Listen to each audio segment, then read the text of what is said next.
খাগড়াছড়িতে পর্যটক অপহরণের চেষ্টা, আটক 4। খাগড়াছড়িতে পর্যটক অপহরণ ঘটনায় জড়িতদের অভিযোগে 4 জনকে আটক করেছে মাটিরাঙ্গা জোনের সেনা সদস্যরা। শুক্রবার বিকেলে তাদের মাটিরাঙ্গা পুলিশে সোপর্দ করা হয়। এই ঘটনায় এখনো 3 পর্যটক নিখোঁজ রয়েছেন বলে জানা গেছে। গতকাল বৃহস্পতিবার অপহরণ ও মুক্তিপণের ঘটনা ঘটে। জানা যায় বুধবার খাগড়াছড়িতে ঘুরে রাঙামাটি যাওয়ার কালে 6 পর্যটক অপহরণের কবলে পড়েন। তাদেরকে 3টি মোটরসাইকেলে রাঙামাটিতে নিয়ে যাওয়া হয়। সেখানে 2 জনের কাছ থেকে টাকা আদায় করে ছেড়ে দেওয়া হয়। বাকিদের মধ্যে মোহাম্মদ সেলিম নামে একজন রাঙামাটিতে পুলিশ হেফাজতে রয়েছেন। বাকি 3 পর্যটক এখনো নিখোঁজ রয়েছেন বলে জানা গেছে। বৃহস্পতিবার রাতে সেনাবাহিনীর মাটিরাঙ্গা জোনের চেকপোস্টে 4 জনকে আটক করা হয়।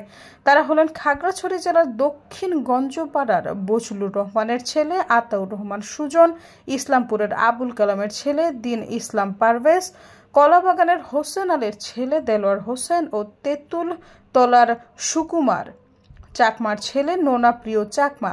তারা অপহরণে জড়িত বলে পুলিশের ধারণা। সৈয়দা ফারিয়া, সমযুগ।